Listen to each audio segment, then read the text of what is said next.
Hey guys, this is Ultra Tiger 0425, and today we're doing episode 28. See, now I would tell you this real quick. I was doing this video earlier, and what happened was I had some really bad background interference, so I had to cut the video off and redo it. Right, I had my Falcons jersey because today's Super Bowl, and I had to carry my little sister for a little bit, and she threw up all over my shirts. And now that shirt's in the dryer, and I'm having to wear this shirt again. And I just said episode 28 earlier in the last video, so episode 27. This is episode 27 Dragon Ball Super review. I am Ultra Tiger, and yeah, let's go ahead and get into this. Well, um, episode 27 was actually a really good episode. It kind of tops both the Resurrection F saga and Battle of God saga. It like this one episode alone was probably better than the majority of both those sagas. It was really well made. I per personally one of my favorite episodes so far. Again, I haven't seen 28, 29, or 30 yet. So yeah, episode 30 is actually still in raw footage. Hasn't been subbed yet. It usually is at this point. Probably having a delay or something like that because it usually is on every Sunday morning at 7 o'clock in the morning. That's what it usually is. So I don't know what's going on, but yeah, I will be doing episode 29, episode 30 review tomorrow, but today I'll be doing episode 27 and 28. Not all in one because I haven't seen 28 yet, but individually. So yeah. 27 started off the way episode 26 ended. Just like all the other episodes, it shows how Goku got death beamed in the chest and how Vegeta had to go and step in. Now Vegeta's in there, and let me see. Yeah, Vegeta's like you could tell this episode he got his revenge on Frieza before he even got in there. He was so cool, was so swift about it. I mean, it was cool the way he was doing what he was doing. He came into the battle scene after he blocked one of Frieza's death beam attacks, trying to hit Goku with it, trying to end Goku, and he's like, "I'm tagging in now." He jumps into the battlefield. He goes. He's like Frieza trying to death beam Goku again. Vegeta goes and kicks Goku up into the air, and then Goku's up in the air, and then Frieza tries one more time, and then he Vegeta jumps up, blocks the death beam, and hits to go not to go Sorbet dead in the chest. And he was so swift and cool about it. I was like, "Oh, I see you, Vegeta, fam."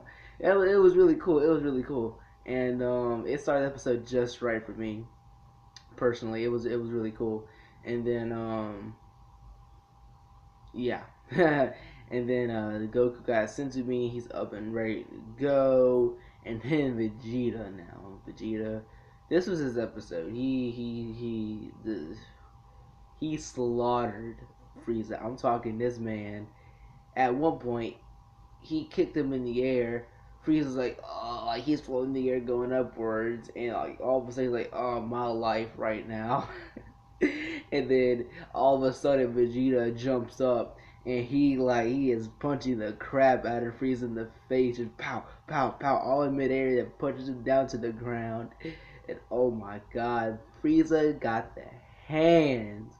I mean, he got the hands this episode. Oh my god.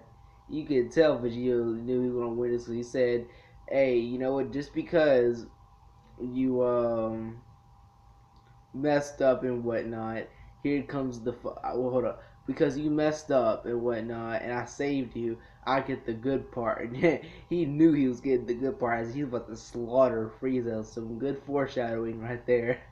Anyway, he was putting the hands on Frieza, man. Woo! Just man, it was cool. It was cool, and of course, Frieza being a sore loser after getting the hands by Vegeta. Vegeta, Easily, so far, Dragon Ball Super is my favorite character. So far, from the anime, that is. Manga, it's kind of a tough one because I've seen all 8 chapters of the manga so far.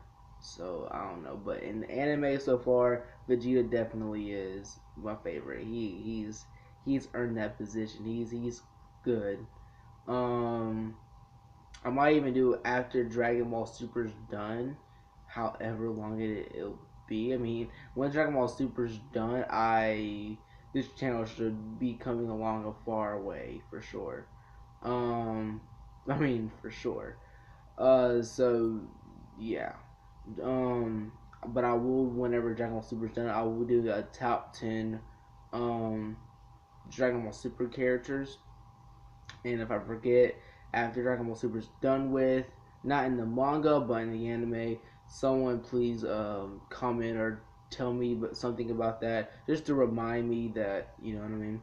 I need to do a top 10 for that. I probably won't forget though, because I'll probably, even if I forget later on, I'll probably be thinking about doing a top 10 for it anyways. But yeah, just letting y'all know if I forget, just tell me about it. And that's not even the point. But yeah, Frieza, being the sort of loser that he is, goes and blows up the freaking planet, being a freaking jerk. It's just Frieza, this dude. He's one of my least favorite characters or villains for a reason. Like it's I mean, he's least favorite villains because he's such a sore loser. But here's the thing. Afterwards, Frieza blows up the planet like he does in the movie, and Whis and Beerus gather everybody else into space, where they go, and Whis tells him about the thing he can do, and Goku like, oh yeah, that's what you meant from earlier when you said when Beerus blew up the planet by sneezing. That's what you meant. Okay, that's cool. All right, and then he goes takes him back in time. But before that, and the planet was exploding and whatnot, the dramatic effect was perfect. I mean, it was perfect. You can see Videl and Pan, uh, Marin and 18, Hercule and Boo sitting there, and you can see Boneless parents. It's just as the Earth exploding. The dramatic effect when the Earth was exploding was as good as when Goku was Super Saiyan God. It was good. It was really good. And then yeah, Goku and all of them get back to Earth. He's like, I ain't gonna let this slip up. And unlike in the movie, you can actually see him charging up the counter, like he goes Super Saiyan, and he's like still charging, like ah. I don't know how Frieza or Vegeta could ignore that. When you have a god charging up behind you, I think you well, yeah, because I mean at this point for Frieza and Vegeta would have to have God Key or Sense God Key. No, no. Frieza doesn't because he would be able to sense Beerus, but he didn't. He physically had to see Beerus in order to know he was even there. But yeah, Vegeta could have obviously told. I mean, her since Goku was sorry, I'm all the way to the left over here.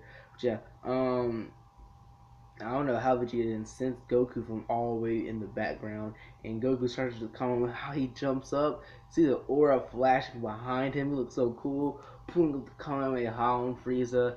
You can tell that Vegeta was like, bruh, like you gonna do this right now? Like, fam, I got this blast this man, fam. I'm about to go Godfather on this man, and you gonna go put Kamehameha, fam? Like, really? But but yeah, Goku comes up with the Kamehameha, and Vegeta flat goes over to the side, and Frieza dies. And then everybody's celebrating. It's all cool, and whatnot. You're just like, man, this is. I feel retarded. I just saved the planet, though in cause of destruction. This is just the opposite of what is in my job resume. Okay, I done messed up, but it's all good. You know what? As long as they'll give me food and whatnot, it's good. Mom was like, all right, I'll prepare you a feast and whatnot, and they do. Um, I don't know. Where's Dragon Ball Z? Like, where's on Earth? Where's like in Japan? Like, is that?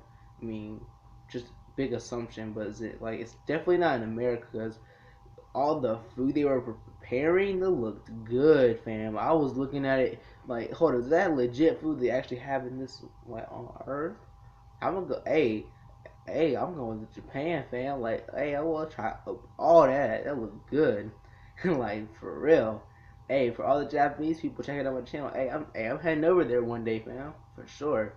Um, it looked real good, and they had a feast. They were talking about this, and this, and then the episode kind of ends with Frieza back in hell, and he's sitting there with the people parading around him. It was really funny. It was really cool. And the episode ends, and it goes over. I like the new ending theme song. It sounds really cool. The track for it is really cool. I like the kind of music video that corresponds with it too, and it kind of the song ends. I mean, it's really cool, and it goes over to episode 28. Uh, Champa, can't wait to see Champa.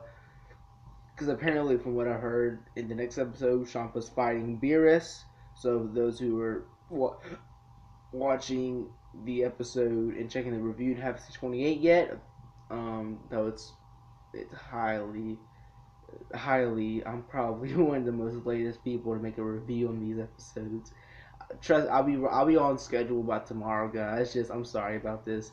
But yeah, if you're watching 28 after you see this review, somehow, um, yeah, Champa and Beerus are going to get into a little scrimmage. So yeah, can't wait to see that. Matter of fact, right after I'm done making this video, I'm gonna go watch that so I can review it. And yeah, happily too. Is that even a word? No, I don't think it is. All right, hopefully I'll have a wonderful day. I am Ultra Tiger 0425, and please like, subscribe, share, and comment. See y'all later. Peace, man.